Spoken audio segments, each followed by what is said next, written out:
Hello and welcome to Conversations with the Voice of Reason. I'm your host, Benjamin Boyce, and today's conversants are Terrell and Eliza Mondegreen.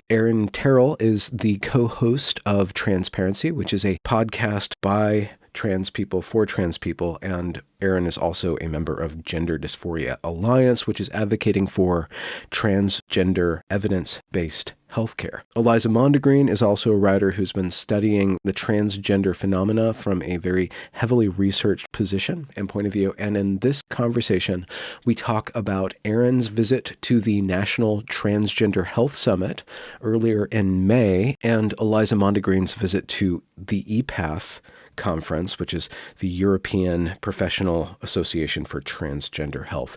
In this conversation, they swap notes about their experiences of these increasingly ideologically informed rather than evidence-based professional health associations, and a lot of what is revealed is pretty wackadoodle. So without further ado, here is Erin, Terrell, and Eliza Mondegreen. It looks like your drink has egg in it. Did you put like an egg white in there? Yeah, I got like an egg white.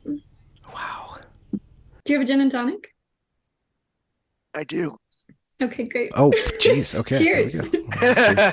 Cheers. Cheers. Okay, to the most rescheduled podcast. Let's do it. History. Let's do it. I think it was just once or twice. It was like 3 times. Oh, damn. Okay. Because I just didn't get better. Oh, are you doing better now? Yeah. You sound good. Yeah. Good news. Yeah. What are the beans? How shall we spill them? I'm dying to hear about the San Francisco Trans Health Summit. I feel like Erin should go first. Okay. I asked the question, right, that I posed to WPATH as Eliza knows. I'm not sure if you heard this story, Benjamin, but I was kicked out of the WPATH health conference, the SOC 8 symposium. I was attending virtually, and I made a thread asking what providers were doing to ensure that cis children and adolescents weren't being transitioned unnecessarily. And I was, kicked out of the conference for asking that question without refund. Then I... Why would they kick you out? Is that not a valid question? Is that an offensive question? You'd think that's a pretty valid question, and probably ideally a pretty reasonable question, and one that, they should be able to readily answer. And one that you had even phrased in their favored language. Yeah, I used all the appropriate language, and but no, I was, as to why that got me kicked out, I don't know. They never answered that question. I emailed a few times. So did Erin, the director of Gender Dysphoria Alliance, who I was attending as a representative of Gender Dysphoria Alliance, anyway, I emailed asking why I was removed, and there was the person who would there was an administrator who facilitated the registration transfer between Erin and myself because he couldn't attend, and she'd been really, really prompt in answering any kind of needs, whatever. She was very, very prompt, and so I emailed her. I was like, wait, why was I removed? No answer. Erin emailed her, and then he also emailed the director of WPATH, and nobody provided an explanation as to why I was removed, and we were never refunded. Best guess, accepting the ideology, liability? If they were to come down one way or the other, then they're assuming liability for their I wanted to say ethics, but their standards of care. I was just going to say wrong kind of trans. Yeah, I think it poses a kind of cognitive dissonance that nobody in that kind of forum wants to grapple with. I made it clear that I was a trans person and that I was concerned about these things, and I think, because they can't answer that question. We know that if anyone's read standards of care, you know that this is not a medical document. It's just activist speak through and through. There's no, I mean, they kind of phrase things in such a way that it's kind of coded as if it were a scientific It's piece of. medical-ish. Yeah. It's yeah. Sciency. Sciencey. Yeah. It's got a it's cosplaying medical document. So it's like cross-dressing? Yes, exactly. It's very unconvincing. It's not passing very well at all. No. It's not even trying very hard, to be honest. Anyway. But it's the standard. It's the standard for all major professional medical organizations. It is. Period. Yep. It Period. is the top of the chain of trust. It is that which is all filters down from, and it's a joke.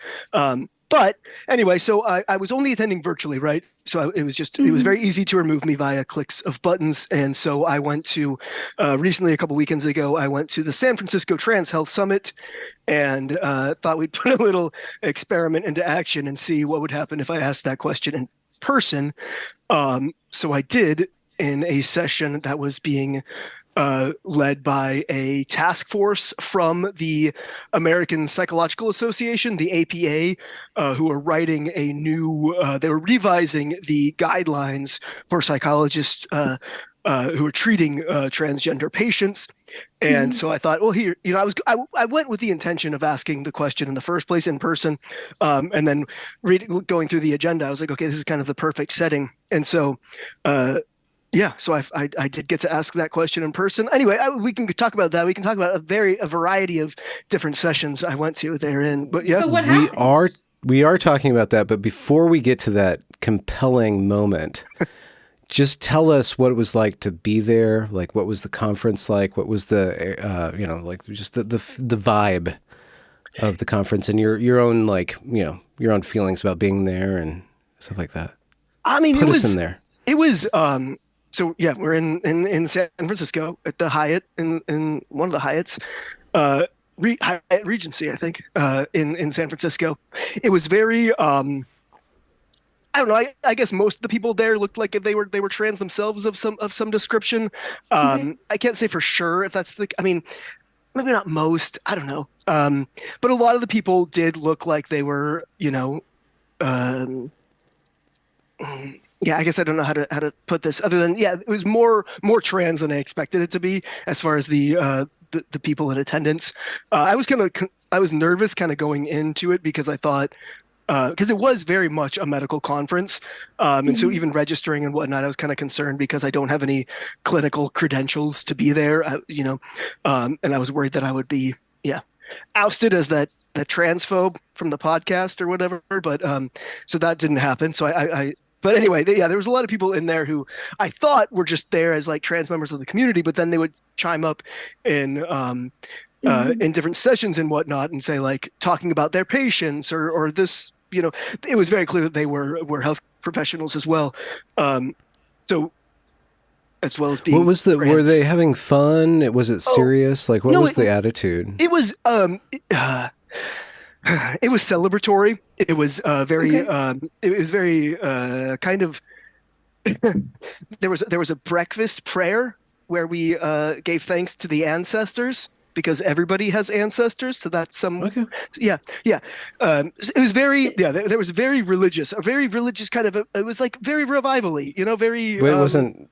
They weren't thanking the transcestors, just the ancestors. No, just ancestors in general. It very much seemed like just an excuse to have a prayer. It was I don't know. It was interesting, but a lot of the vibe was very, just I don't know. It was very much what I expected it to be, especially having heard your experience, Eliza, from you were there in person at the WPATH conference, of course. But it was really kind of this sense of celebration and also being put upon. A lot of it was going like, was leaning on like the kind of the politics of the day and how trans kids are under attack right now in all these red states, and it was very much like attack, and war footing. War footing? Were they were engaged in battle? Oh, That was the absolutely. attitude then? Absolutely. Okay. Yeah. We're all engaged in battle out there in our respective communities, but we get to come to this conference together to kind of, rally Hmm. each other and support each other and kind of, they didn't say this, but obviously remind ourselves that we're on the right side, and Yeah. it very much seemed not so much of as a health conference of like, here's the latest research, which they were. I mean, a lot of the sessions were, here's the latest research. This is, or it wasn't, not so much medical research, so much as, this is how people are responding to having to give Hmm. SOGI information and having, like, Hmm.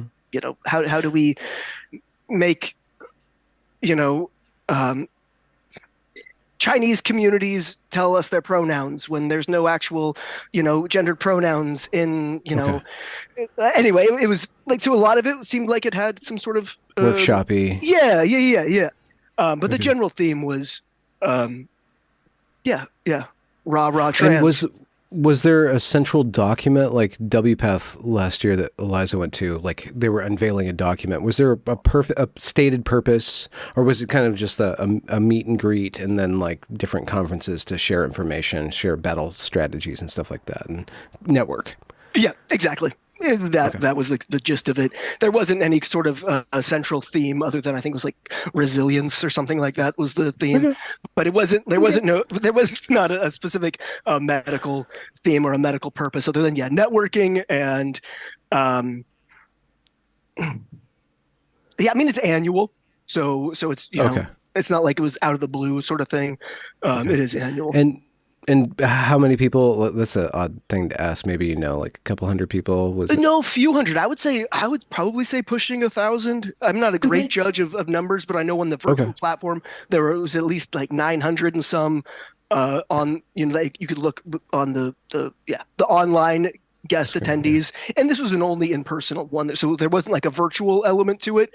I mean, there was a virtual element in that there was the virtual platform, but it was all in person. There weren't any virtual attendees. So again, on the app, there was like 900 and some guests, and that kind of checked out with in the few um, Hmm. grand sessions where everybody came together at certain Okay. lunches Yeah. and breakfasts for the prayer and whatnot. So, um, so you're like, I have one question, one burning question, and you select this very specific, I guess, venue to ask Mhm. that. So, what was it like being in that room? What were they talking about leading up to that? Like, what were who was represented there? So they Who was were. directing? It was unfortunate. So I've been to a lot of sessions thus far. It was Saturday afternoon, I want to say. I was there all day Friday and Saturday, and it was going all day Sunday as well, but I left early. But so it was Saturday afternoon sometime, and it was one of the smaller sessions. Unfortunately, just looking through the syllabus or looking through the agenda, I knew that that was kind of the most appropriate, venue to ask it in. But it was. I mean, on one hand, it's unfortunate that it was small. Um, Not that I want like a huge audience to the question or whatever, but Hmm. it would have been interesting to see, what that was like. But then on the other hand, it was kind of nice that it was so few because I was having like a lot of like heart palpitations and a lot of nervousness going into asking the question. Hmm. Um, uh, but yeah, but So, restate the question. so the session I was in was they were reworking the APA's guidelines for treating transgender and I think it was gender diverse patients. They're very clear about that. It's gender diverse, and they also throw in gender expansive a lot. It's like you can't argue with that, right? They're not talking about anyway. So because of that, I wanted to be clear about what I was asking, and so I said at some point, well, so I asked, like what my concern is, and other people in the room had actually voiced similar concerns. Is like what in the final, when this is finally published, is there going to be any sort of actual assessment, any kind of actual roadmap that psychologists can follow to actually Hmm. assess and diagnose transgender patients. And then I realized that I'd kind of asked that question without putting some context I wanted to frame in there, which was that I myself was trans. So I went back and I said, I'm a trans man myself, and this is something that I've been kind of concerned more and more about over the last few years. And then I also said, we know that there are trans kids and there are cis kids, and we need to be basically able to identify which is which. Obviously, I don't believe that there are such a thing as trans kids or cis kids, but very Hmm. much if you are if you're treating and diagnosing, you know, it all rests on this basic presumption. Yeah, if you accept the category, then you have to Right. accept both categories. Right. There is and is There not. has to be a distinction, right? There's like these are distinct categories that we have to be operating within in order to justify these kind of interventions, right? But anyway, so I put that in there as well. And so again, it was 4 people on this task force, and they'd all presented the 19 guidelines that they had written thus far, and most of it was all activist speak around affirming identities. None of it was actual guidelines about like assessment or diagnosis. It was all just like, how do you affirm? Anyway, so I anyway, the person who responded basically said, the first person who responded was, well, it's not a psychology. They seemed very uncomfortable, first of all. They seemed very uncomfortable with the question. 3 of them were non-binary of some persuasion, and then the other one was a kind of binary trans man, let's say. Yeah. But the first person who responded was a self-identified non-binary person, clearly female, had some facial hair and a deep voice. But they said that it's not a psychologist's job to tell someone what their gender is. It's their job to listen and to affirm and to help that patient achieve their embodiment goals. And this is, again, this is also applying to children, right? That it's their job to listen and believe and affirm and to help a minor achieve their embodiment goals. Embodiment goals. Yep. Did you ask what that meant, or do you know what that means? And Eliza might understand what they mean by that, because I believe you brought that up, because I have such a cringe response that I remember. It's blazoned on my mind when, Eliza, you brought that up last time. What is achieving embodiment goals, and what is embodiment, and what is embodiment goals? Okay, well, Erin took a chance to take a really long drink, so I guess I'll take it.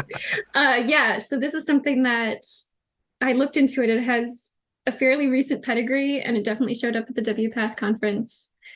And I've been dinged before for not spelling things out. So the World Professional Association for Transgender Health Conference.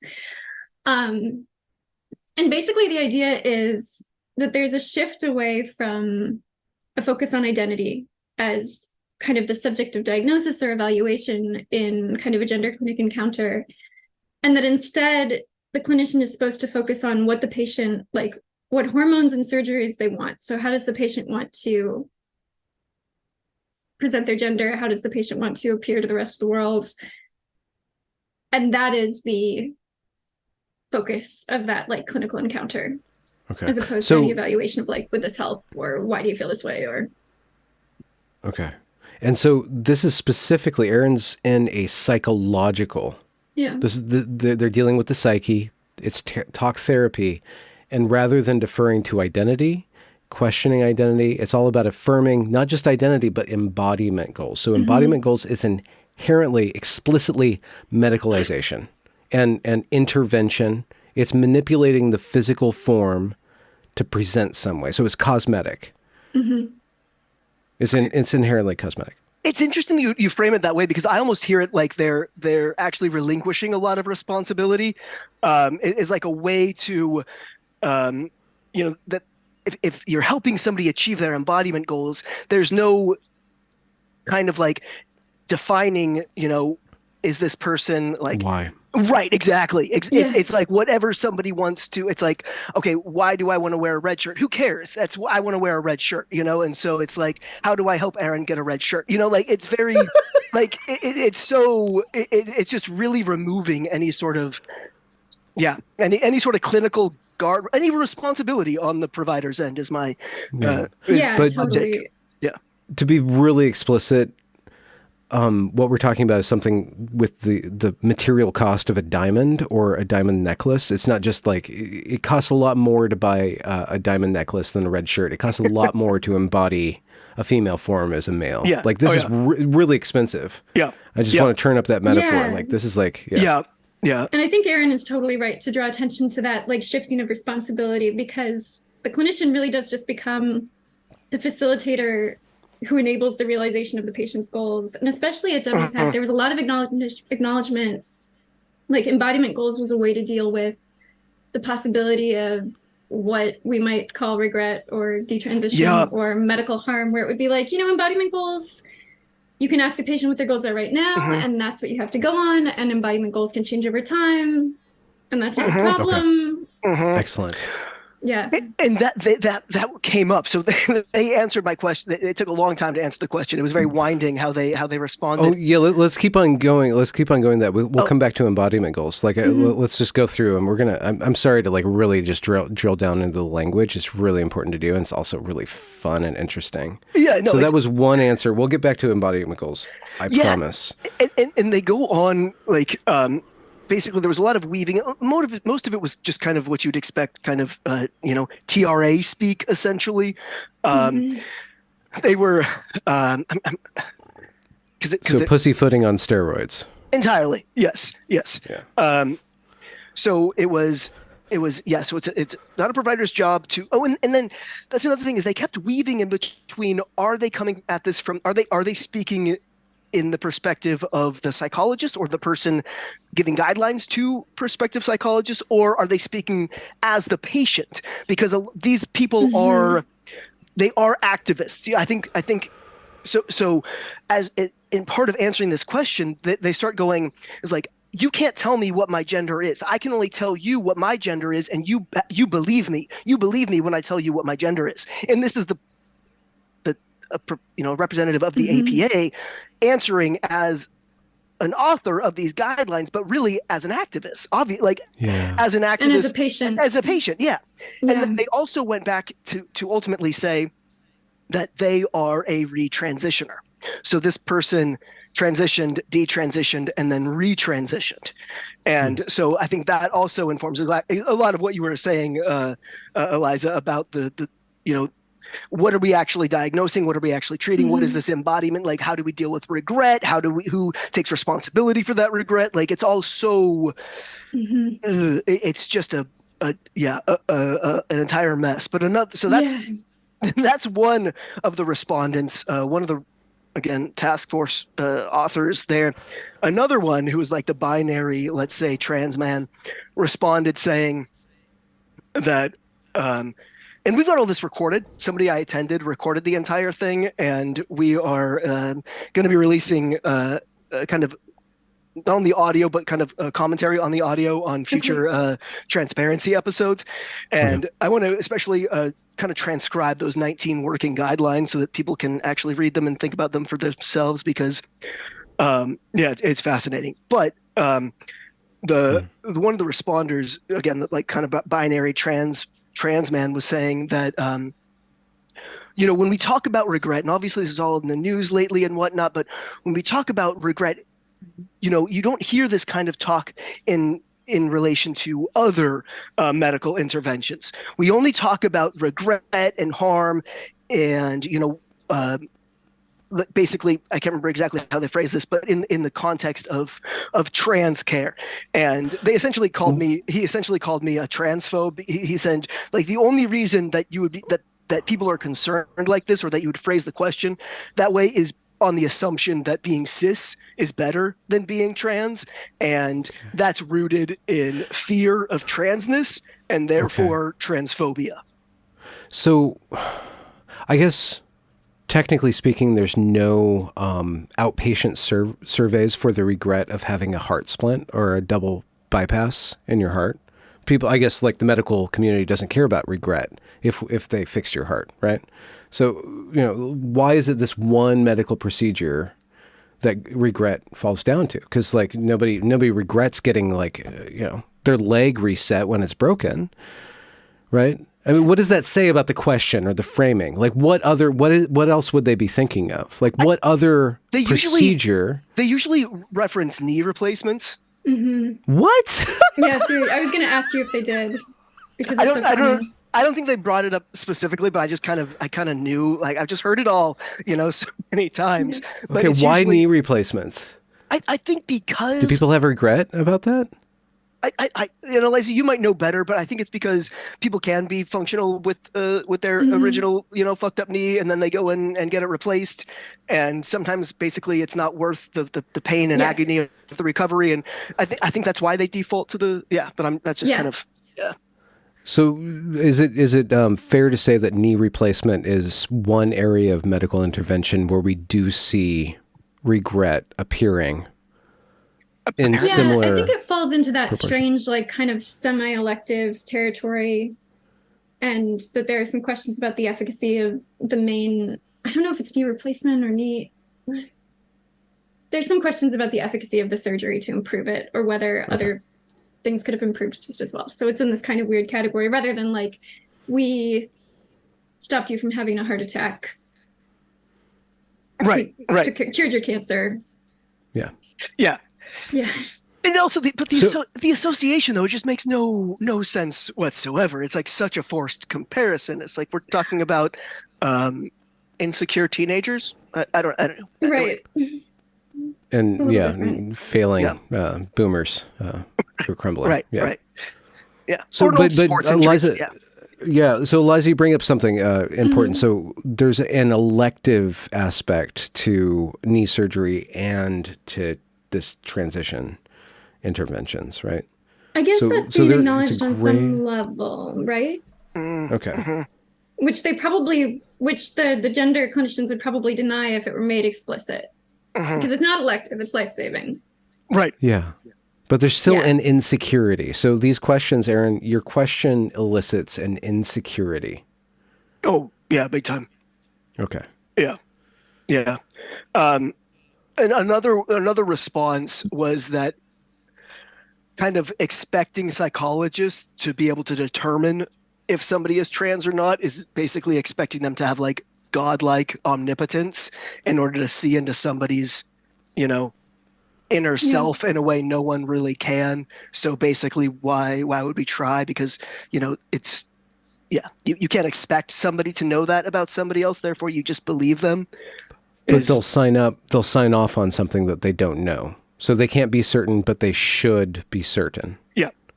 They should default to a affirmative certainty, even though they can't be certain. Right. Because the person knows their gender. They know their gender better than you do. So you just do what the person says they need. And that was another thing that they literally said was the patient knows what's best for them. Or the patient always knows what's best for them. It's very, very much the customer's always right. Oh yeah, sort of mentality. Customer knows best. Customer's always right. Yeah. There's no clinical responsibility at all. It's just, Yeah. This is, that really shows the kind of heist that's going on here, where we move from like medical responsibility to evaluate a patient and be like, are they going to benefit from this this procedure? What are the outcomes going to be, and a responsibility to keep track of that, to like a pure patient autonomy, or really like customer autonomy framework. Yeah. And that also is why it kind of bothers me to talk about clinicians, doctors, psychologists as providers. That started to grate on me. And they don't talk about patients; they talk about clients, right? So providers and clients. I don't know. I want to kind of go back to the drawing board on all of that, because it does very much seem like. Just a branding to remove any sort of responsibility. Yeah, it sounds like the same kind of language that we see with like prostitution and surrogacy and all of these other things that are kind of marching forward in lockstep. Yeah. Yep. Yeah, it's like you're on the frontier and you need a coat, so you go to the provisioner and he gives you this new coat. Like it's very market. Yeah. It's very market. Yep. And by people who are largely very anti-capitalist, they're very much embracing capitalism and with no guardrails. And making lots of money, a provider isn't an evaluator, or provider. You ask for something, they give it to you. Mm-hmm. So in that sense, it's it's a more honest name than a doctor. But yeah.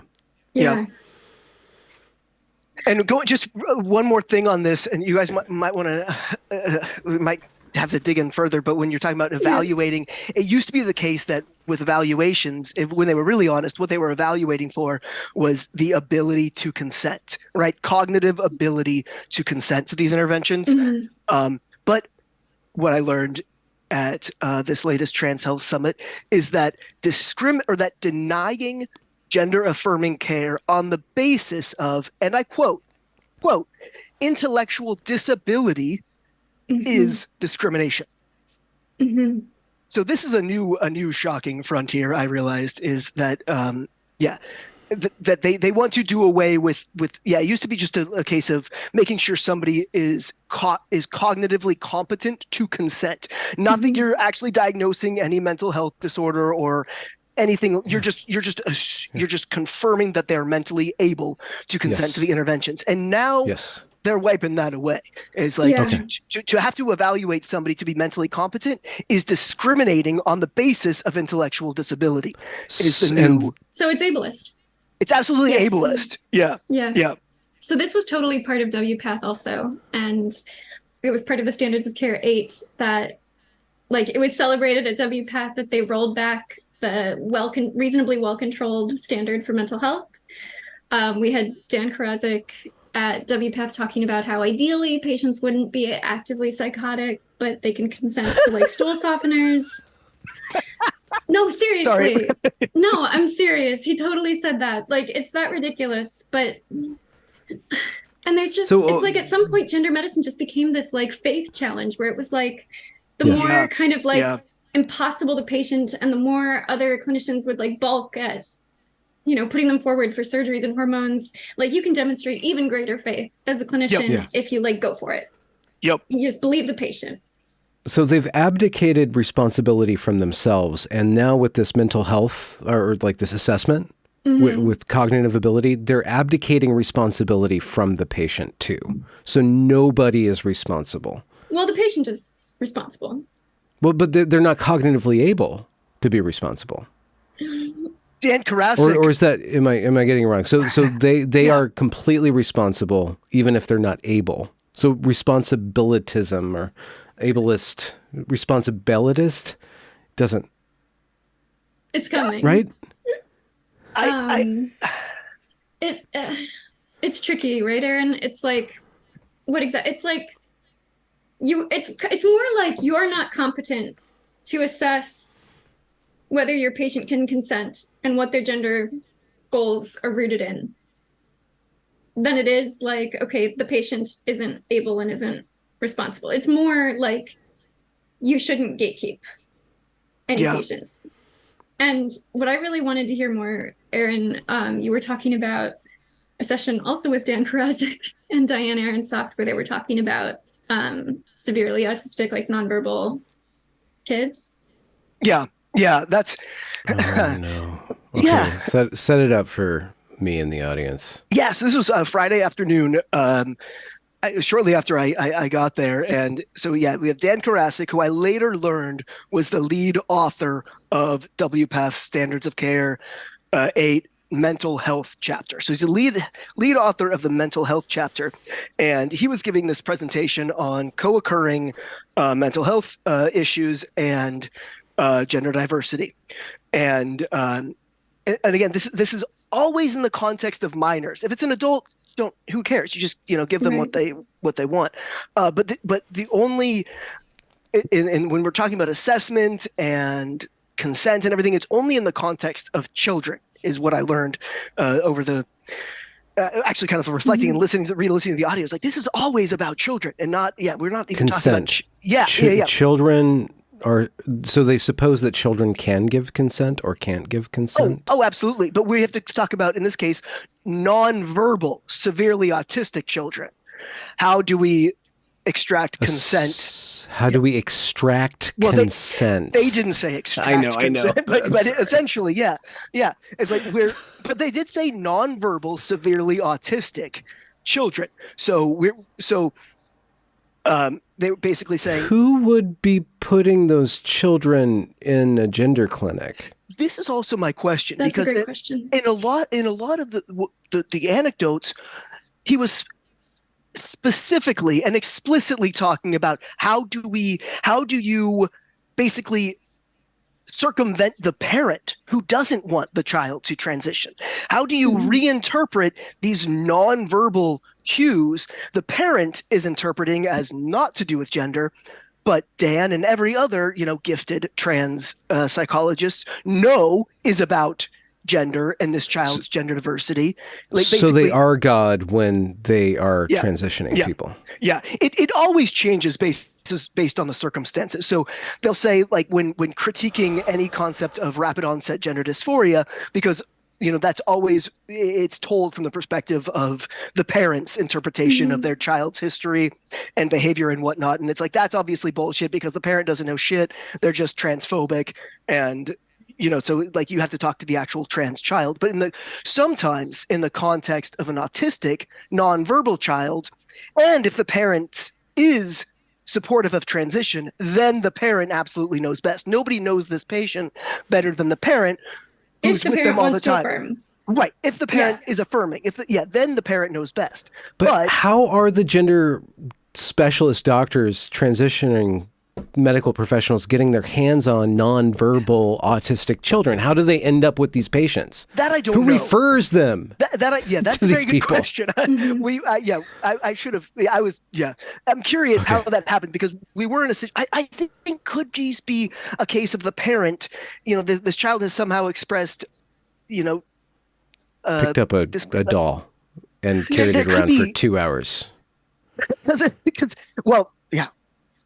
One of the examples was, again, of a parent. And so, I don't know I don't know what the answer to that is, other than I think there might be some cues that the child, I don't know. I don't really know. What's this anecdote? So Dan Karasik was saying that a lot of these parents will misinterpret the child's gender distress as just another obsessive fixation that's typical of autistic patients, and everybody laughs, like, of course it's not, gender's entirely something else. It's nothing like that. So one example he gave was this parent was saying, when my kid was 12 years old, they only wanted to dress like Justin Bieber, because they were obsessed with Justin Bieber. It was one of those autistic obsessions. And Dan's saying, oh, no, this is completely different. The child wanted to dress like Justin Bieber because Justin Bieber's style of dress is androgynous. That's the child telling you that they're trans. This is all recorded. Transdrogeny. Okay. Yes. Yeah. Okay. Yeah. Was there any hint of pushback from the panel or the questioners? No. No, I listened to this recording. Yeah. No. Yeah. So there was laughter. Like, was there even, could you see anybody like having any sort of physiological reaction at all? The one person who I was with who was recording, and the person who was sitting next to me, so I met up with some SAGM clinicians, Society for Evidence-Based Gender Medicine. They were there, but apparently one of them, she kept looking back at me, and I was completely stone-faced, cool, just another member of the audience. So I don't know how many other people were in there eliciting the same, just being like, "Be cool. It's like, this is totally normal. Just hearing this." Where I failed in my stone-facedness was I didn't laugh at the appropriate times when they talk about how Rajdi is bullshit. I was, of course it is. I didn't manage to keep up like that, but no, it was very much the audience participation was in complete lockstep and agreement. Throughout every single seminar that you attended? Yes. So it's all affirmative all the time. Yes. A lot of people most people were just quiet members of the audience, right? I don't know. I wasn't like observing everybody, but one of the people who asked, and I'm sure, Eliza, you remember this from listening to the recording, was some sort of mental health clinician who basically said, I've had this patient, the nonverbal autistic child, and when I complete the assessment, often with the assistance of the parent, basically the higher ups are saying this is not sufficient. It's like, what do we do in order to get kind of sign off from the higher ups in our office? And this is where Diane Ehrensaft chimed in and basically was saying how basically those assessments are they don't account for neurodivergence. They're very neurotypical, and we know that there are other ways of knowing, and that's when they got into the drawing your gender stuff. Oh. Yeah. So she basically said, there's other ways of knowing. And for example, some of these nonverbal autistic kids are very gifted drawers. And that's when Dan Karasik wrapped it back to the anecdote he was telling about his patient. He's like, this patient in particular was, she definitely preferred drawing over writing or talking. Do you have a piece of paper, Aaron? Can we all draw our gender and put it on the screen? Yeah. What do you have, Eliza? Those boobs? Oh no, Cartman. Okay, see that. Aaron? Oh, excellent. You want to keep you non-binary? You can't put it down on the. Okay, that's fine. Yeah. So drawing your gender. Mm-hmm. Okay, were there guidelines drawing for that? gender and drawing consent? Well, basically, Diane Aronsept was saying that those who needed the consent, those in the office who are basically responsible for signing off, they should be accepting drawings of gender as, in lieu of the written consent that this patient was incapable of providing. Yeah. So if I drew a picture of like Giga Chad, like the meme, like that guy, that chiseled man, and I presented it, this is my embodiment goal. Would my insurance company be like obligated to fulfill my embodiment goal? That's where we get to the issue of it is, right? It's insurance, which I like. Why is insurance covering any of this if we're talking about it in this framework? But yes, according to the logic of the framework, then yes, you should be able to present the Giga Chad meme, and that's entirely valid, and that's their job to help you achieve those embodiment goals and to affirm your gender. Yeah. So I actually really want to be a Giga Chad too. Do you? Eliza Chad. It's my true self. It's really very, very, very, very deep. Unusually deep inside. Yeah. I feel it sometimes, when your chin sticks out in certain moments. Yeah. So we should also mention, for the benefit of people who don't know about Diane Aronsoft, in which case you're very lucky. She had a long. Oh, sorry. She disappeared. You could be a Giga Chad for all we know. Oh, there you are. I'm going to come back in my new and improved form. So she has had a couple of stops and starts in her career in kind of child and adolescent psychiatry. She really got going with the Satanic Panic in the 90s. Oh, so she's been around for a while. She's been around for a while. And she's come back with her theories about, trans children, and like she's pretty equal opportunity. It's not just severely autistic nonverbal patients, but like pre-verbal infants, and they can send gender messages by like pulling out barrettes or like unbuttoning your onesie so that it looks like a dress. Mm-hmm. So do you know a little bit to fill in her backstory? Like, what was her involvement with the Satanic Panic? And just for anybody who knows, the Satanic Panic was like a rash of psychological fervor around repressed memories.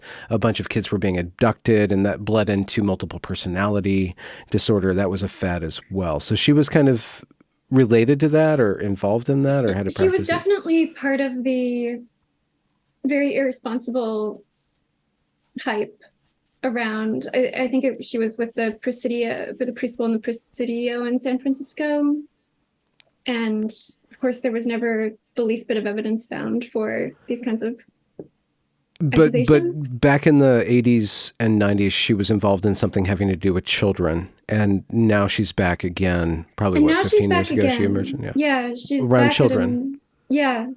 Does she have any children? Do we know? She has children. Okay. All right. But she's really concerned about fixing kids. She's really concerned about intercepting and maybe shaping unusual communications from children. Okay. Yeah, it does seem to be very much about like kind of like knowing things that cannot be known sort of the thing. Like crystal ball. Yeah. Like that psychologist or from the APA task force was basically saying being able to diagnose somebody as being trans is, basically assuming a sort of godlike omnipotence. It's like, I feel like Diane Aronsoft really kind of thinks that of herself, like that she has this ability to know things that you can't know. I don't know.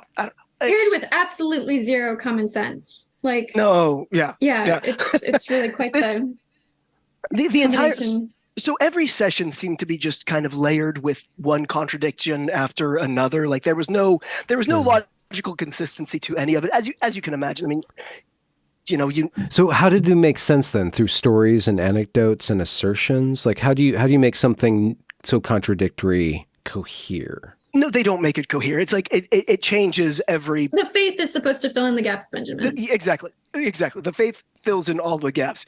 At one point, Diane Aronseft is telling this story about a 9-year-old trans girl who was a patient of hers who had an older sister who was going through puberty or had just started puberty. And Diane Aronseft asked this child, this 9-year-old boy, basically, are you envious of your sister going through puberty and like starting menstruation and growing breasts and yada yada, which doesn't seem like an appropriate thing for a child psychologist to pose to a 9-year-old, but that I don't know much about child psychology, so could be, but I doubt it. But anyway, so that's what she like she tells the story, like that she's asking this 9-year-old little boy this, and the child's response is basically like, no, that's gross. I'm so glad that I don't, bleed or whatever. And like she's telling the story in this very, dramatic kind of like blah, blah, blah, like she is a 9-year-old sort of way. And she finishes it with going, and that is gender euphoria. Not bleeding. Right. Being glad that you don't have the opposite sex reproductive anatomy is gender euphoria. Okay. No, but that doesn't mean the kid isn't trans. That just means obviously this is a trans girl who's gender euphoric about having male genitalia. See, and the entire audience is like, yeah, trans joy, trans joy. Okay. She also is the one who introduced the concept of like the gender Prius, the gender Taurus, the gender smoothie, the gender Oreo. The gendered Pop-Tart, where like if is this the no, woman? she's not the gender Pop-Tart. There are a lot of bad analogies going around. What's the gender Prius? Is that like a hybrid? Yeah, it's like when you feel like both genders, and the gender Taurus was like when you feel like one gender on the top and another one on the bottom, which my dad drives a Taurus, so that doesn't really make any sense to me, but Maybe it's got like a depth that you're not ready to plume. Thanks. Yeah, she has the gender web. She's like, it's not a spectrum, it's a web, it all feeds in. Yeah, have either of you spoken with her or like interacted with her? Okay. I'm wondering not what yet. she's like as a human. Yeah. Yeah. Maybe someday. She also has the concept of the proto-transgender child, which is, as she says, usually a child who was assigned female at birth, who comes out as a lesbian, but then realizes that like being a lesbian was just a stepping stone to realizing that this kid was really a man. Okay, right on. So she's definitely part of the mass transing of lesbians and seeing absolutely no problem with it whatsoever. Okay. Yeah. Aaron, I want to get a little identitarian with you. Mm-hmm. So as a trans man, what is your experience specifically of the conference? Your own identity being spoken about, your own choices, your own medical choices being kind of proselytized in a way. Like, to what degree is that repulsive to you, offensive to you, or does your identity even mix or get in the mix at all? You're just who you are, and the transness that they're talking about is different than your technical status as a trans man. Yeah. I mean, I've been at this for about 6 years now, so I don't really come to it like with how does this apply to me or how do I relate? I don't like. Yeah. I use it as like an excuse, like when somebody was like, oh, so when I was filling out the registration, I, was asking because it's a health conference, right? And so it's asking for people's like highest attained education or whatever credentials. And so I was like, well, I've got a BA, so I put, BA in the education field, and then that was in gender studies, though, right? And geography. But I was going to put that. But then so it was printed that my name tag, and then it said B. So it was at Aaron Terrell, and then BA underneath it. And so it was kind of like it was funny, it was an icebreaker sort of deal when people would like talk to me. But I would, when it seemed like they were asking me what my, like, why are you here sort of thing, it was like, I'm a trans man, I'm a member of the trans community, like, so that was I mean, like, I don't really, I guess It's a talking point, but it doesn't really inform my. It's obviously why I got so. I became so aware of all of this and why I'm so not so invested. Um, it's more like just a yeah an access piece. I don't really. It used to be the case that I was offended. Many years ago, I was offended by what I used to think of as like appropriating transness or whatever, and I feel like that's bullshit, and it doesn't bother me anymore. But I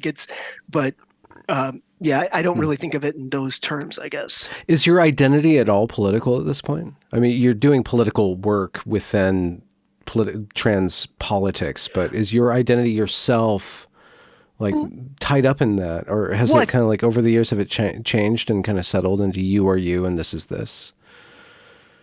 No, it's not. It's not. I am me, and this is. It's very much like it's it's useful.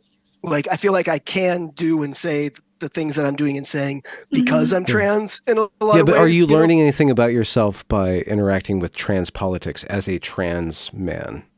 No, this is a really kind of identitarian question. I don't think so. I don't really understand the. Well, I mean, do you learn more about yourself as a trans man dealing with investigating trans politics in its current manifestation? No, or your trans manness isn't a part of like your consciousness of yourself. It's not like your identity. Because a lot of people use or think people who are not trans or who are listening to this conversation, who are watching their children transition, their neighbors transition, they're seeing transness as an identity or as people working through a process of identity. So I'm trying to see if that is even a part of your, if transness is a part of yourself, or is something you left behind. You transitioned and you put it behind you. Just for the people who are tuning in. Yeah. Just for the normies, right? I understand. Okay. Yeah. So for me, no, transness is not like I kind of cringe at that word actually, but how I look at it is I'm a female who had gender dysphoria, and that was greatly relieved by transition. So like, I for the most part live and pass as if I were male. I know I'm not male. I'll always be female. And I where I'm at now is I do feel like for a few people, for some people, medical transition does relieve a psychological whatever it is that gets us to this point that creates gender dysphoria. And for a lot of people, transitioning does relieve that gender dysphoria. But I think on the grand scheme of everything, the reality or that I believe that medical transition is doing far more harm than good. I guess I don't mean to corner you. No. But how would you know that you are trans, not cis? Like, just to pose your question, like, how would you know? How do you know for yourself?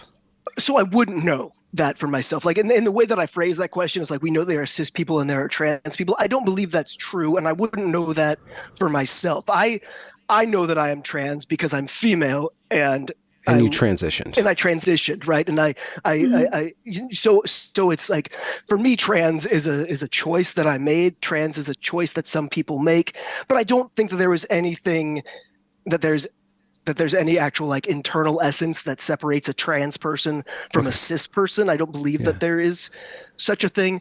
I think that are you comfortable with the trade-offs, or have there been trade-offs with medical transition for you? Yes, and yes. And you've accepted, like, so yes. You've seen trade-offs with the medical transition and you accept them, and like the cost benefit for you yourself. Right. Yeah. Yeah. And I do. I obviously with the kind of stuff that I've been doing for the last few years, the activism that I've been doing for the last few years, I obviously, and just how much I interact and mostly identify with the detransitioners and all of this, much more so than, like actively trans people. I much more relate with and identify with the detransitioners.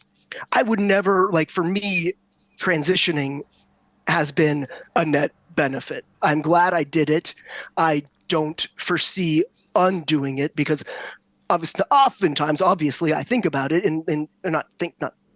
but like because of what I do, and like it's something that's crossed my mind a lot. Like, what would that look like? What would been, and the dysphoria always comes back. It's like I've transitioning brought me a lot of relief and a lot of comfort and a lot of just kind of contentment and peace in my body. And like I'm still obviously very much aware that I'm female and very much like that's, but that comfort or that releasing of or relaxing of discomfort, is that's more internal or external? Definitely I'm sorry to internal. psychologize. I just to refresh people. So yourself, it wasn't so much about you being perceived as female as you perceiving yourself as female, or I guess both. Yeah. Well, so for me, most of the discomfort was entirely in my body. Like the way it moved and the way it appeared. And I'm sorry to get so personal. Oh no, it's fine. It's like the way that it appeared. My voice, I mean, like what I saw in the mirror always felt, for lack of a better word, wrong. Like it just didn't. It was always. I don't really know how to explain it other than an incredible discomfort and an ill at ease within my skin. Mostly my chest was the most uncomfortable part of my body, and yeah, like transitioning relieved mostly what was physically uncomfortable about my body, what felt wrong. Like for the external stuff, it was more so like being socially regarded as female was more just an exacerbation of. It's like because like I like kind of had this sense of myself as not being what I obviously was. Like I had a sense of being male or should have been male, and then when my body reflected something else back at me, and when people interacted with me, that just sort of highlighted that disconnect. Yeah. Yeah. And so I'm sorry to press you, but I know that a lot of people are going to be tuning in who would be called TERFs or who would identify as TERFs. So somebody who's very critical, people who are very critical of transition because they see the harm that it's causing, because it's kind of escaped the containment zone that you put it in. You put it in this containment zone of gender dysphoria, right? And so I want to ask you one more hard question. And it's no judgment from me. It's, do you think that there would have been a psychological answer, or did it have to be physical? Did you have to embody a gender, like an engender goal? Or do you think that there would be other paths? And just to cause any potential trans man who hasn't transitioned yet to really consider their options and to really consider whether or not it's going to be correct for them, because this is not reversible. Especially with the females, it's really not reversible. It's a really deep choice. So I just would like to hear you, like just kind of go through the different options that you had and how and you're at peace or you're relieved by this procedure, this intervention. So I transitioned in 2012 at 27 or 28. Okay. I do not know. Like I've thought about this a million different ways. Is if I had kind of the therapeutic intervention I wished people were having. If I had that, I don't know if I could have like kind of dealt with my discomfort with my body. If I could have kind of. Made peace with yourself as it was created. Right. Yeah. If I could, just. Yeah. Where I get hung up though is if I could have compartmentalized it, which I had all my life. Like I always felt that way, right? But I was able to compartmentalize it and deal with it and live a very functional, like never had any real mental health issues. It was just that thing which I could compartmentalize and live a relatively, happy life regardless. Yeah. Until transitioning was an option. It was very obviously and easily an option. And then it could no longer be compartmentalized. And so I think if I had really exploratory integrative, like where you integrated that, like you were somehow like through a span of time. Because I know, and just to bring up the other side of the equation, which would be the males, specifically the autogynephiles.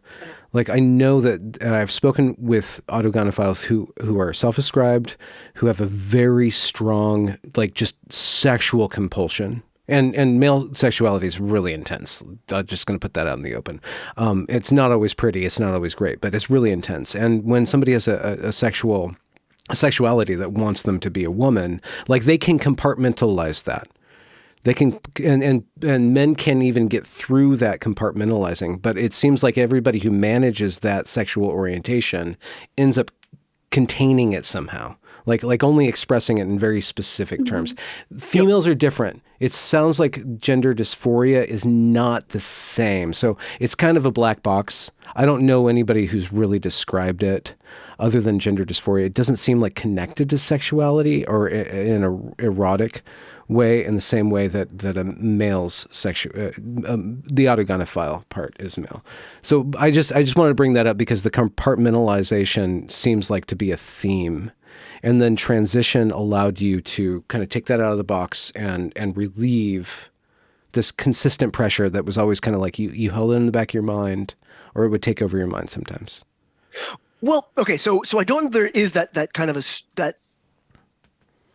I used to believe that there was a very distinct a difference between male gender dysphoria, which is primarily autogynephilia, and female gender dysphoria, which is much more varied and seems to less be sexual it's like not wanting to be the body, whereas the male wants to be a body. Right, like a fear of being a woman versus a desire to be a woman, sort of thing.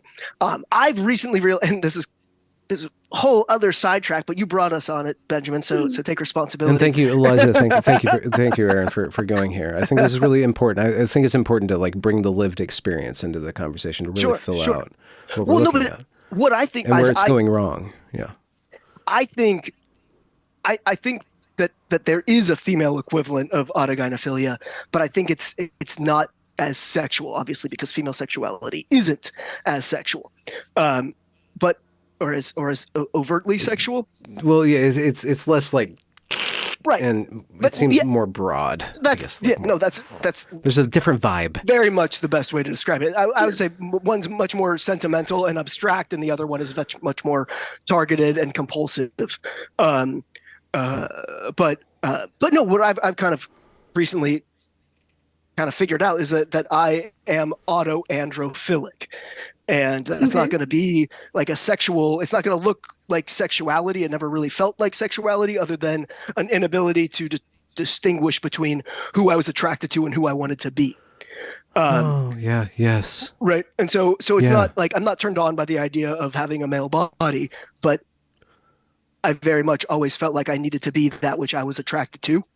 And then post-transitioning, I no longer was attracted to men. And so that way it's even less identifiable as the female equivalent of autogynephilia. But going back to what you were saying is I think that's why it's not something that can be therapized out of. Like, it's not something like I was kind of like, I don't know how to, but because like, it's not so something. it approaches an orientation rather than a paraphilia or a fetish, which I guess they're all orientation. I don't like all those different words. They all mean the same thing, but it's less like a tick or an insecurity that you're projecting into gender. So there's a lot of with what we're talking about with the ROG kids, right, or the autistic kids. What we're seeing with the medical establishment doing is taking all this diffuse distress and channeling it into gender. And channeling it into gender and then sexuality. There's always a component. There's other. Before it became popular, there were people whose distress was actually gender, and it wasn't like everything wasn't gender. So what you're saying is like sexuality and gender were tied up in this thing that you had to this discomfort that you had to compartmentalize, and then were able to embody. Right. And so even if I had like again found tools and the ability to continue to compartmentalize it, I think if I had done so in 2011, 2012, whatever. And then we got to this Mhm. point where gender is absolutely everywhere. And I'm seeing all of these females doing what I always wished I could. It's like I could not have continued to compartmentalize it. It's like once I realized that it was something I could do, that's when I could no longer compartmentalize it. And so again, even if I had had the therapy to again figure out the tools to continue to compartmentalize. Anyway, that's why I think it's and exactly what you were saying, Benjamin, is we're talking about very different things that are all being channeled into this one solution. And Yeah. I don't think that I'm not saying that I think transition is always the answer to autoandrophilia or autogynephilia. No, but I'm saying Mhm. what we're talking when when we're talking about solutions, we need to realize that somebody's insecurity or somebody's internalized homophobia or somebody's anxiety, depression, when we're saying that these are all, when it's all being put into what I call the black hole that is gender dysphoria, it's like it's not going to all have the same uh, Mm. outcome. And I think for the vast majority of people who are seeking transition, it's something that could very much be Dealt with other very variety of means, right. especially children. Absolutely, yes, Yeah. yes. Eliza, I totally focused on my other guest. It's okay. But you're I so I was just totally want to. focusing on your other guest too. Okay, yeah. So Yeah. I Now, want to open the floor. yes. I'll step back from grilling Aaron. Thank you, Aaron, for letting me grill you. I've talked too much. I asked too many questions. Eliza, you're in control now. I hand the bus to you. Where do you want to go? That's a lot of control. Okay. Well, I think Aaron and I kind of had, so Aaron was at the Trans Health Summit. I was at the European Professional Association for Transgender Health Summit about a week before that. And In Killarney during the Killarney. GenSpec conference. So you During the and GenSpec Wesley conference. Yang and Corinna Cohn and a couple others and Lisa from Sellen that, Davis. and Lisa Sellen Davis. So there was a GenSpec conference and an EPATH conference, and EPATH is the European Transgender Health Organization. They're held intentionally at the same time, and you and a couple other people were kind of going back and forth and seeing the two different sides of things. And Mhm. I haven't been able to get you to talk about this, so I'm really honored to have you tell the story. So what was do you that wanna like? know? Well, what was it like to be in what's the difference between those two conferences? Like the vibe, like just like the human on the human level. Like how did it feel like going from one conference, EPATH, to GenSpect? Yeah. So on a purely selfish level, it was very interesting to go from one conference where I was very much hoping that nobody would recognize me to another conference where it was really, really nice to be recognized and get a lot of hugs and meet people that I had mostly only heard about online, including you, by the way. It was really nice to meet you in real life. Great. And Aaron, I Wait, wish you had been there too. I should. Yeah, I wished as well. That would have been awesome. Oh, Denver in November. Yeah. Yep, I will be there. I will definitely be there. Yep. Wait, why I'm didn't gonna why get did you you on a go to panel. the EPATH? Why did I? No. Why didn't Benjamin? Ah. I see. That's a good Like, question. to me, like EPATH, that holds so much more. I mean, obviously, I would love to go. Like, I'm going to be at the GenSpect one, but like the whole preaching to the choir thing. Maybe I'm too much of a contrarian, but I'm like, yeah, I know you guys. We all know this. Yeah. Yeah, It's more interesting. we should go to US Path together. Yeah. Okay. All right. Challenge accepted. I didn't because I'm a very narrow-minded man and I get overloaded and by because you didn't stimulus. realize that they could help you realize your Giga Chad fantasies, but now Yes, you'll totally they have that be there ability, yep. in the future. Ugh. Yeah. Yeah, it was a missed opportunity. Okay, on the not selfish level, they were really different because the GenSpec conference was like, I've never seen so many people cry at a conference. I've never Crying seen how? so many. Like in tears of joy or pain or ecstasy? Like were we experiencing tons of gender euphoria? Is that what you're saying? No. At GenSpect? Yeah. No. I mean, there were also some tears of joy, but it was mostly like, I mean, like Alistair said, there were a lot of people there who were there for reasons that they would rather not be there. People who And detransitioners, parents of Detransitioners, trans parents, children. people who've paid other kinds of costs over gender stuff. And so it was a very emotional conference, really across like the whole slate of human emotions. so a lot of sadness, a lot of so some anger, a lot of curiosity, a lot of good fun. And it was just really lovely. And I would say that that atmosphere at EPATH was very strange. Strange. And I don't think that it was just strange to me. Like I kept trying to think like, okay, if I were not a TERF and I were not undercover, like how would I feel being at this conference? And I think the answer was that I would feel very conflicted because it kept going back and forth from like this really, you know, like you rah team spirit, the kind of stuff that Aaron is talking about at the Trans Summit. Affirmative, we're in war and we're going to win this war. We're on the right side. Right, we're on the right side. Like everybody's here for the right reason. Yeah. And then on the other side, there was this, and this, what I would say is this really showed how much kind of conditions had deteriorated between the WPATH conference 6 months ago and EPATH in April. Like there was no trans genocide mentioned at WPATH, and at EPATH, like the second address to the entire assembly on the morning that it started was like the gender critical movement is this totalitarian and genocidal movement, and there's a trans genocide, and the rhetoric's being turned up. So they're on war footing, but the war is against the Nazis now rather than just a neighboring country. Right. Yeah. Yeah. Yeah. Okay. No. So I would think I would feel very torn between everything's really great and like everybody's out to genocide us. And it's kind of difficult. And there was also a little bit of an atmosphere of like when you have a family and something has gone really, really, really badly wrong, but it's Christmas and you're all going to get together and you're definitely not going to talk about it and everybody's going to have like fun. You know? There was a little bit of that. So I think in the 6 months between Continue.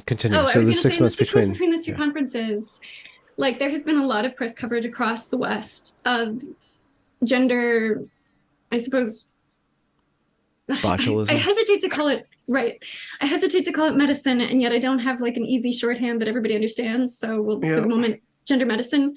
Like there's been coverage in the United States, which really was not a thing until very, very recently. There's been some pretty hard coverage within the UK.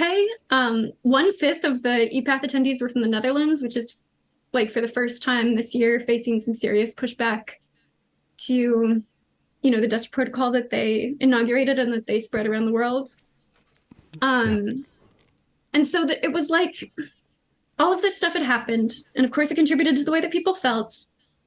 And nobody really wanted to, like, you couldn't completely not acknowledge it, but you would kind of acknowledge it. And then you'd be like, but it doesn't matter. So they would not talk about rapid onset gender dysphoria, but they would talk about, you know, sudden onset or, you know, late onset or these other things. And they'd be like, some people think that this is a thing.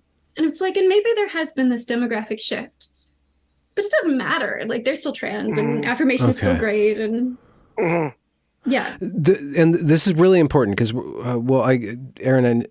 Eliza, you're American, but you're in Canada. And Aaron, you're basically American, even though you're in Canada too. But we're North American.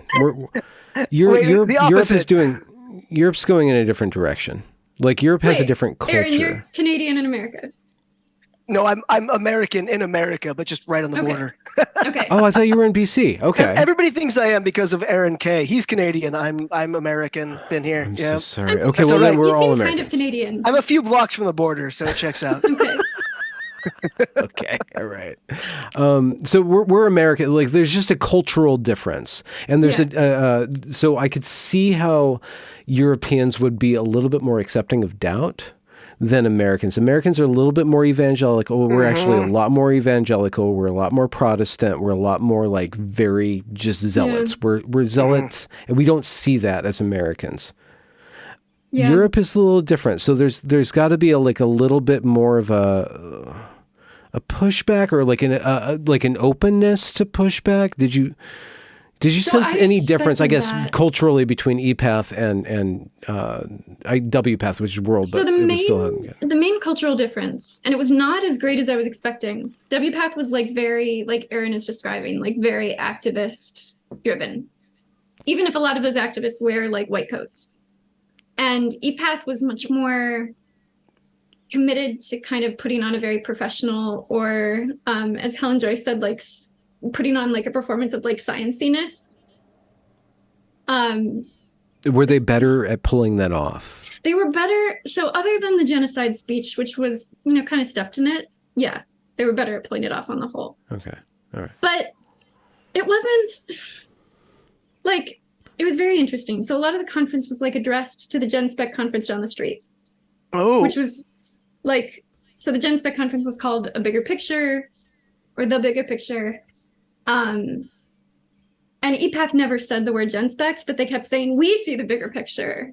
And they kept talking about, everybody has a right to free speech. And this actually kind of seemed like progress to me because very recently it was, no they're acknowledging that there's another point of view. They're acknowledging that there's another point of view. But what the outgoing president of EPATH said was, we respect everyone's right to free speech, but we choose not to listen to it.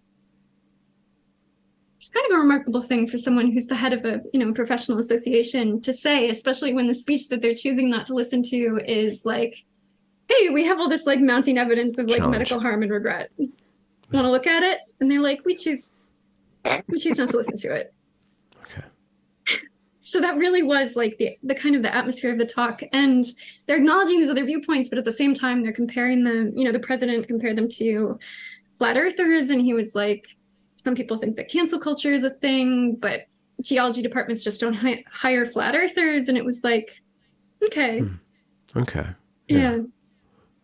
And they kept saying, the science, one of the accusations that Gen Spec has leveled is that EPATH kind of thinks that the science is settled and that there's not a serious discussion to be had about the right way to approach gender distress.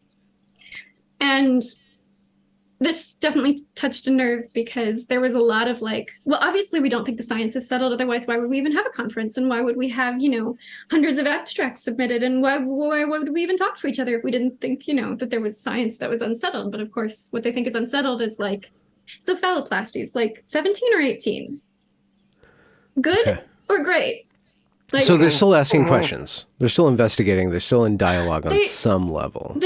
What was interesting was that they presented research that had at its origin an interesting question. So like psychiatric inpatient utilization, like does that go up or down after transition or after different steps? Psychiatric inpatient?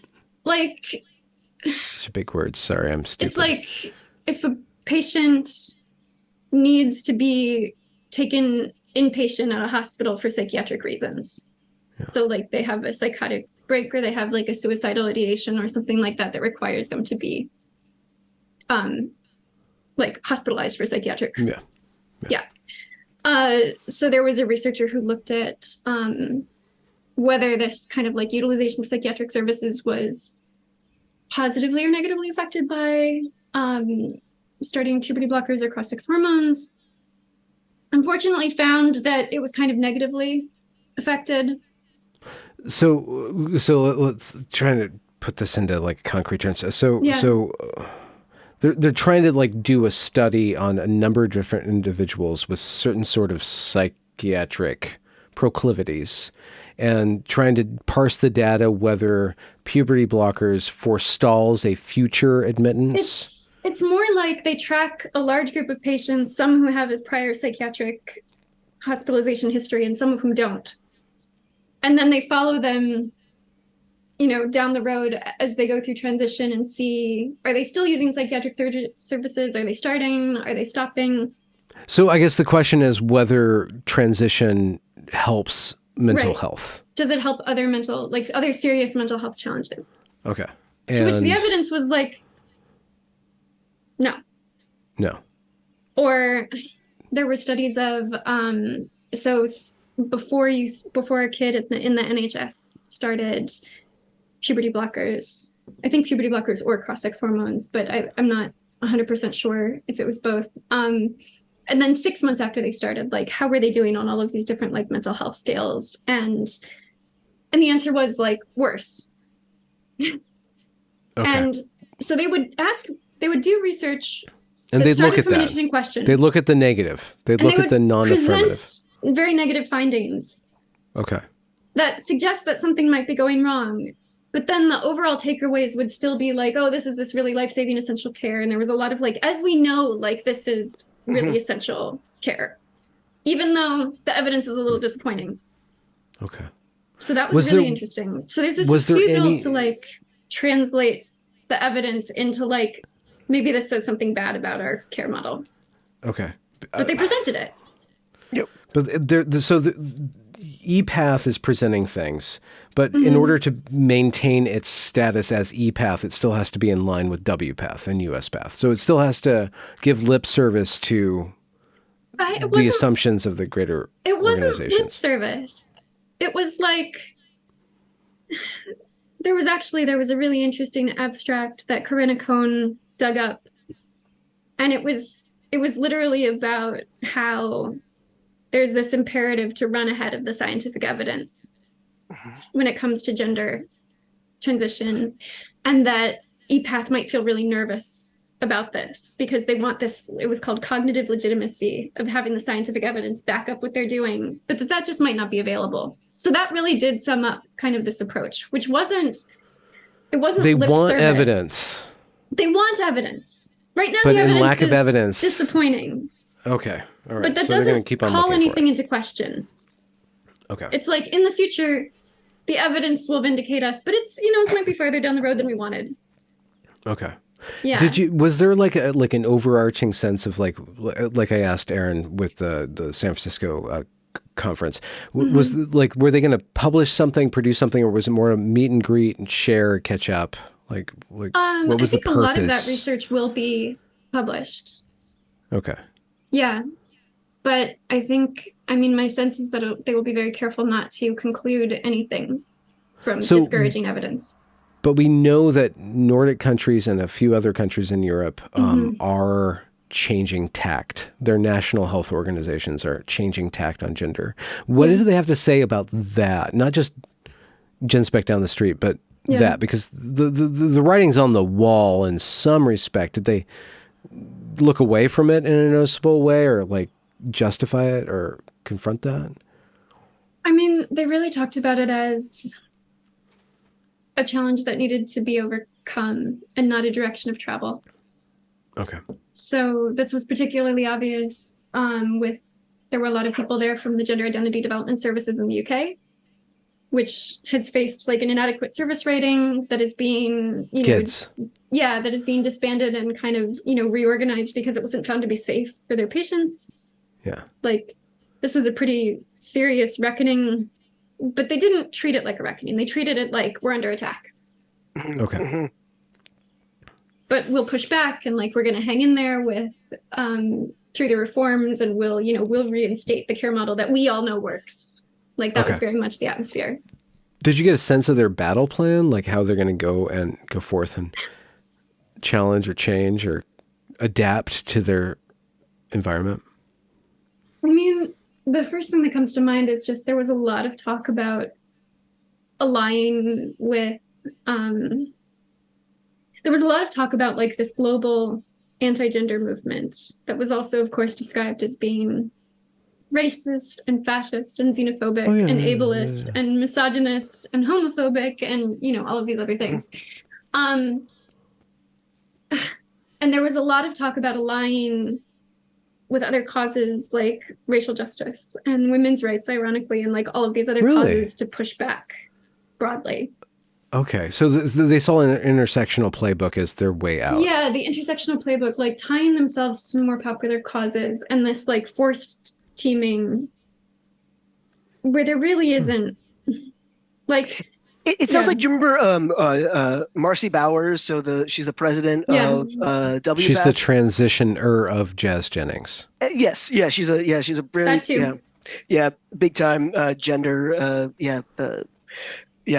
medicine gender surgeon. Yeah, she's a surgeon, I think. Anyway, but that statement that she released about I'm not sure if that was Yeah. before. I think that was probably It was before. Before, yeah. It sounds very much in lockstep with exactly what she was saying. Is like Yeah. all of these attacks on trans medicine are an attack on Black people, on And immigrants. and immigrants, and the gay rights movement, Immigrants? and yes, and even Yeah. and what is it, Muslims and true Christians, and she was just Are people? it was a very like, grab bag of anybody. Are people flooding into America for gender surgery? Is that why we have Oh, a, no, that's not what it's migration about. It's Congress? like, All right. It's if any you think that any marginalized of community. these other things are good, then you must be on our side. Because everybody who's against us is part of this totalitarian genocidal movement. Yeah. Exactly. And that's also the way that they kind of help the attendees to manage the cognitive dissonance that has been surely stirred up over the last year, where they're like, okay, if you're listening to these critiques of us, you're kind of like, you're listening to fascists. Okay.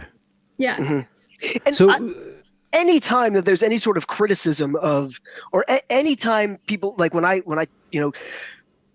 engage with the stuff that I say, and I'm sure Eliza, you get this as well, is like anytime that you're like they think maybe, oh shit, maybe you're onto something. The response is that is turf rhetoric. It's turf rhetoric. That's the automatic response to anything that's going like, oh shit, maybe there is, maybe they have a point. Right, but they don't, because it's turf rhetoric. And it's right. The same thing as like, flack, you're the target. Exactly. Yep. but it sounds like, Eliza, that there was a little bit more room, or at least they were trying to adapt their message to doubters or skeptics in their community. So they're aware of skepticism and trying to play it out. But it seems like what happened at WPATH and then what Erin's talking about, like there's no, like they don't even acknowledge that there's any legitimacy to even addressing these questions. So EPATH seems to like start to I think worry. EPATH felt the need to reassure Okay. people who might be having some bad feelings stirred up. All right.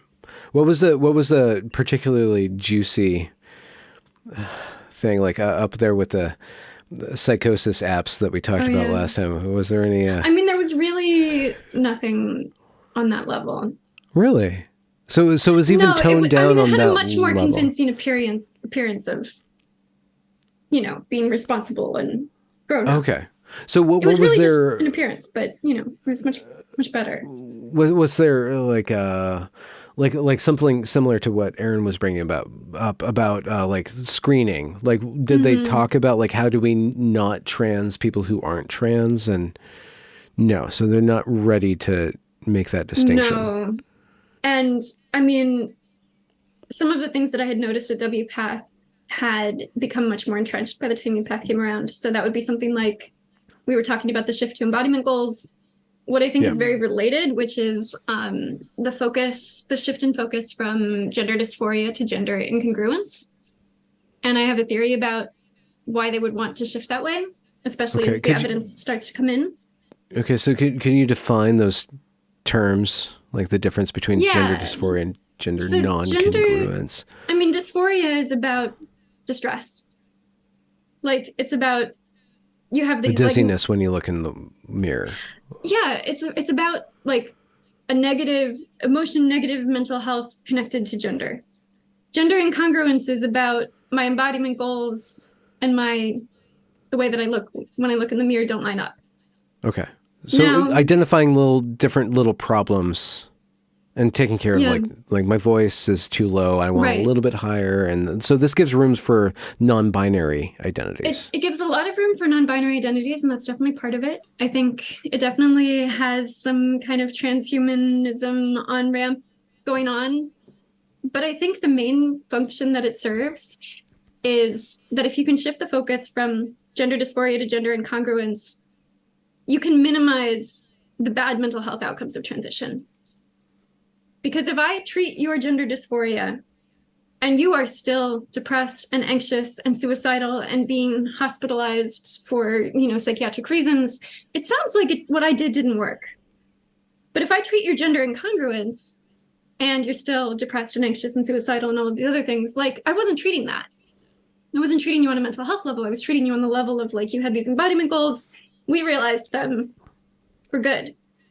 And as someone who is presenting like very negative mental health findings said, like, it would be really great if the treatments for gender dysphoria improved mental health generally. just because it doesn't mean that it's not a good treatment for gender dysphoria. Okay. Gender incongruence makes that work much better. Is I'm really curious, Aaron, like what you think about that. Yeah, and I just want to bring it back to insurance. Like, why would insurance pay for something that's not life-saving anymore? Because it sounds like they're backing away from the life-saving thing. They're not. No, they're okay. not backing away from that. Right. Even when the evidence suggests that it's not life. Like, the Dutch clinicians presented the 17-year follow-up of young people who they called trans autistic patients, and they had a high loss to follow-up. Among the kids, young people who did respond, and they're now, in their 30s, 2 of them had detransitioned. 1 of them had not detransitioned, but had very, very serious regrets about undergoing a vaginoplasty. And 2 of them had passed away, and that's the way that they put it. And I mean, those presenters, they talked about how life-saving this care was. They talked about how all of their trans autistic patients were on this unique gender journey, including presumably the ones who detransitioned on a unique gender journey. And the one who had regrets was also on a unique gender journey. And like, they spent more time talking about how much one of the presenters loved stuffed animals than they spent talking about the 2 patients who, at the very end, they reveal, like, these patients died as a result of suicide. This was a 6% mortality rate within a 30-patient study. Yeah, okay. And they just didn't deal with it. And it was like, it's still life-saving even if people die. And they said that this showed that there was no, like, the only comment that they made about the people who died by suicide was that there was no crystal ball. We're not God, but we are. Right. But it's still life-saving. One of the things Dan Karasik was saying when basically saying how transition is still always the best solution, even when the patient's too autistic and nonverbal to actually consent. As he was saying how he had a patient who was very autistic, a female to male transitioner, and she'd had top surgery, and he told the story about how the scars, like her, like, so post top surgery, the incisions and the scarring and the healing and the feeling of all of that was so sensorily debilitating and distressing that this person couldn't work for, he didn't say how long, but for a very long amount of time. It's basically like this person was just so debilitated by just the new feeling of their chest.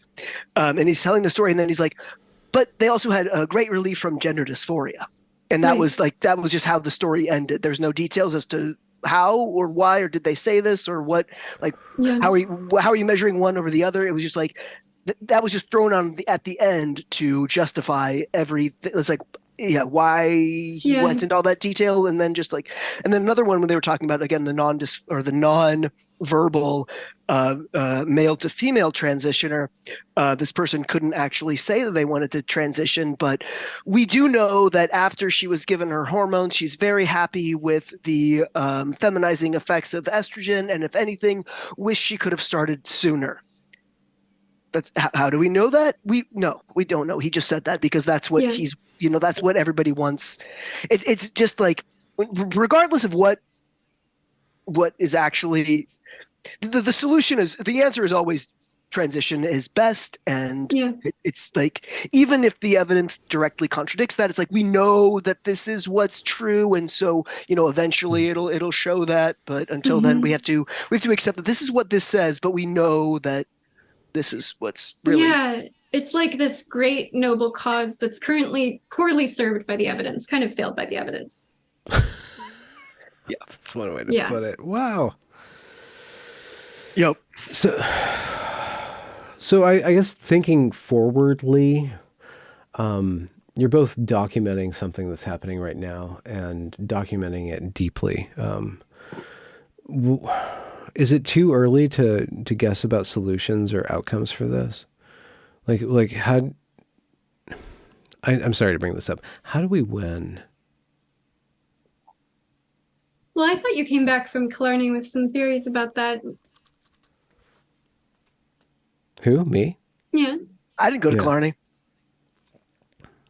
You'll be in Denver. I will be. In Yep. November. Yeah. Yes. Yep. Yeah, you're trying to change the subject though. Well, I mean, it's an attitude. So the thing that I got from GenSpect, I got a lot, and I didn't go to all of the meetings. I just immersed myself in the people, and because that's just that's my only vector into this whole topic is who are these people? Mm-hmm. What is going on, and who are the people who are affected? Who are the people who are embattled by this? Who are the people who are questioning this, and what is their reasoning behind this? But it sounds like there's big flaws.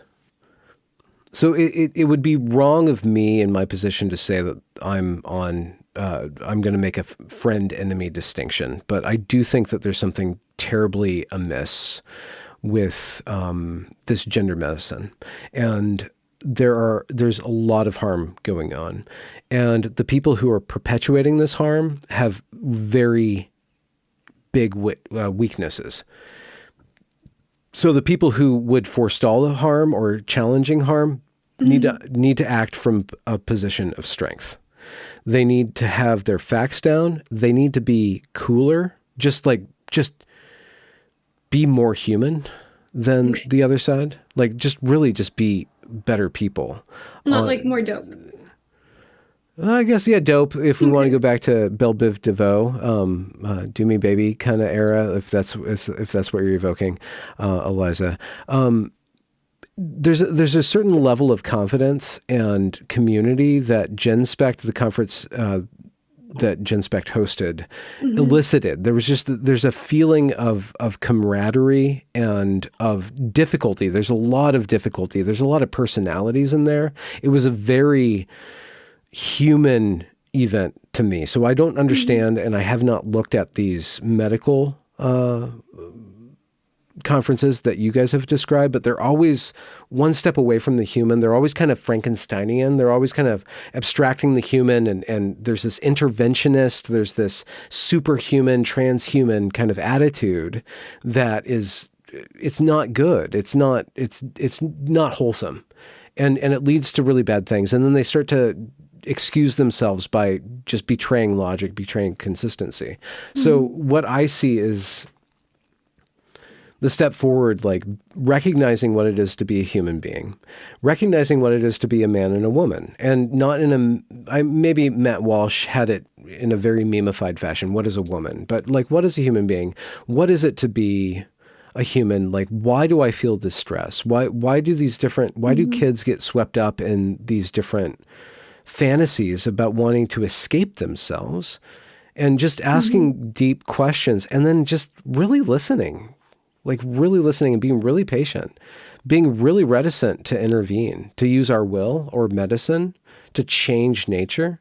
And that's why I was kind of grilling you, Aaron, because I wanted to elicit, like, you made a choice, and there's trade-offs to that choice. And from your calculus, it made things better for you, but you're still very wary of promoting it at all. Like, it was a personal choice, and you don't want it to become a fad. You don't want it to the thing that relieved you from certain distress being turned around and creating more distress.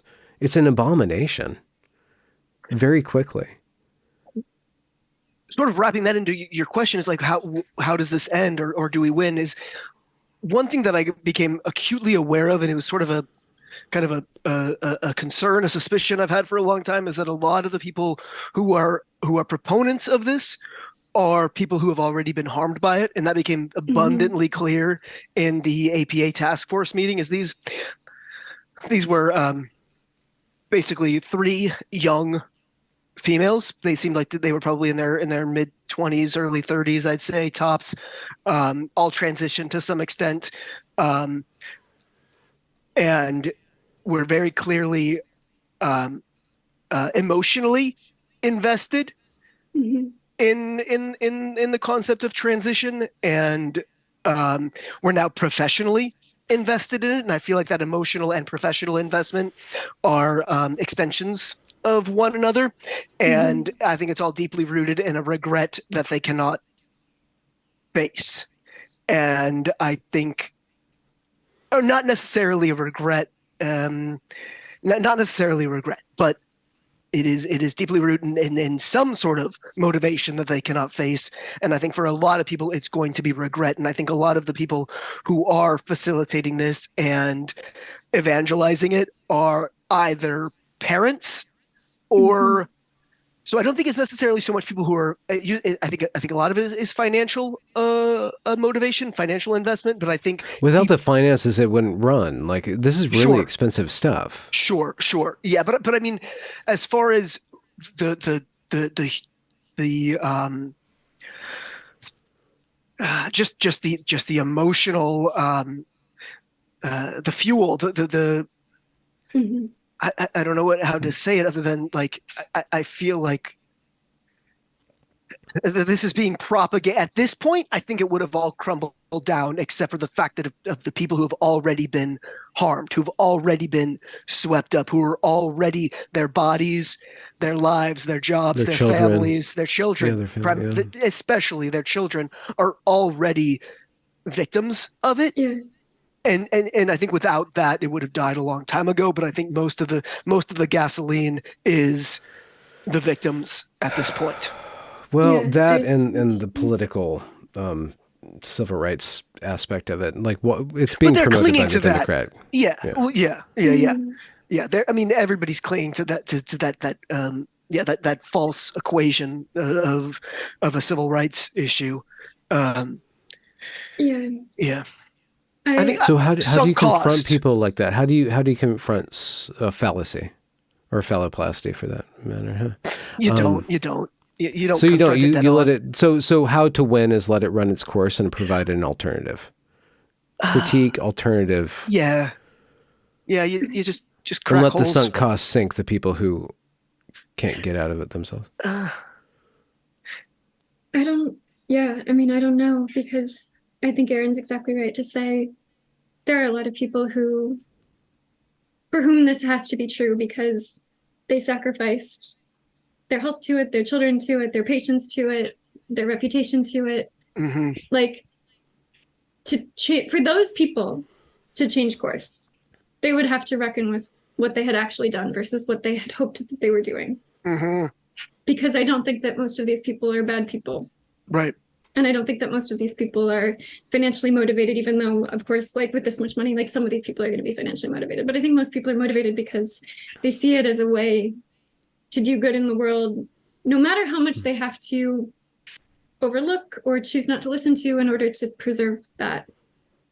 And that does kind of bring me to the one moment of the conference that I almost forgot about, which was not quite on the level of like, there's an app to help your patients who claim to have multiple personalities to agree on what irreversible surgeries they want when they disagree. But it was that the conference closed out by blasting Don't Stop Believin'. And it was just like, this is what keeps it going. Uh-huh.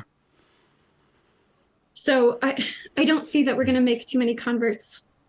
But I think that in every form that we possibly can,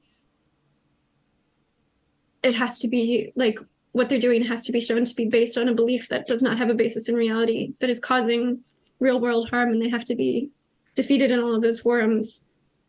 Because I think people who have as much invested as so many of these doctors and parents and patients do, they're not gonna change their minds easily, and we can't let them let it burn out. So action is required. Some sort of not confrontation, but I mean, I think pushback. it is a confrontation. Okay. And I think, even Jen Specht, like coming to Killarney, like that was a confrontation to say, like, there isn't one perspective on this. You don't own this topic. You're not the only people who get to speak on this topic. I mean, I think something that a lot of people mentioned from their travels into Ireland was like, sitting next to normies on the airplane and talking about why they were traveling to Ireland. And, as soon as normal people know what's happening, they have an instinctive sense that it's just wrong. Like, it's just wrong to tell a kid who is going through distress, who is going through ordinary challenges of just growing up and maybe accepting that you're gay, or maybe, learning to love a body that can be difficult to accept at times, that it's just wrong to tell that kid that what they need or else they'll kill themselves is to have surgeries and to take hormones. I think the more that we can drag the stuff into the light, the easier it will be. Yeah. Mm-hmm. So plug your stuff, guys. Erin, what are you working on? How can people connect with you and learn all about your research and your activity? So I co-host a podcast, Transparency. With Aaron Kimberly, another trans man. We just talked to people with a history of gender dysphoria, people who've transitioned, detransitioned, never transitioned, and professionals who work in that capacity. Talk to them about the reality of all of this stuff. Which is an extension of Gender Dysphoria Alliance. Let's see what else. And what does Gender Dysphoria Alliance provide or work on? So we are just a collection of adults with an experience of gender dysphoria, advocating for evidence-based research into the condition of gender dysphoria and the treatment offered for it, and we advocate for same-sex rights in the face of what our fellow trans individuals are demanding. Basically just a collection of people with gender dysphoria with those aims. We are currently recording a series on the Trans Health Summit. Mm-hmm. So that's going to be the next few subsequent... With recordings of the conference. That's with correct. Some commentary. Okay. So yes. Really so a psychologist... blow by blow. Yes. Yeah. A psychologist who was there in person recorded all of the sessions that she went to. So we're going to have that audio along with commentary. Myself, Aaron, the co-host, and then the psychologist who recorded it, as well as a pediatrician from the Bay Area who was also there with us. And so we're going to go through all of that content. So yeah, that'll be the next few episodes. I'm not sure how many it's going to be. Definitely quite a few. It's just going to be a special series for the foreseeable future. Yeah, that sounds really amazing. You can hear me on Gender Wider Lens on May 26th, which according to the comment section is where you find all of your weirdos to bring on the podcast. Me. They find all their gender weirdos through me. I found them. I discovered them. I like the direction. May not be right, but the weirdos are definitely there. So yeah, a lot of weirdos here. And I also write on Substack at Eliza Mondegreen. And anything coming out in the future, Eliza? You still working on this book? Everybody's really rallying. You're an excellent writer. You're on the forefront of this, and you're a really ambitious person. So we're all watching really you rise to fame. Yeah. No. Still. If you know somebody who wants to publish a book, let me know. We have But you're writing a lot about this topic. Yeah. Deeply. Yeah. Yeah. And my editor and I have a really amazing book proposal that we just need somebody who's, willing. Got the balls to take it. Let's put it that way. Cojones. That's a good way to put it. Yeah. Yeah. Excellent. Are you going to do a podcast too, Eliza? Other than my podcast and Gender Wild Lessons, you're going to do your own? Oh, I don't know. She's been on mine too. Be a guest. Oh, yeah, I've been on yours too. Yeah, and Aaron, she gets around, this girl. Yeah, Eliza's mom is a fan of mine. Okay. Yeah, my mom was just like, I love that, Aaron. So, hi, Mom. Hi, Eliza's mom. Can we cheers and I'll end the recording? Unless you guys are out. Oh, you're out. Well, okay. There's a cherry in here. Okay. All right. Cheers. Cheers. Cheers.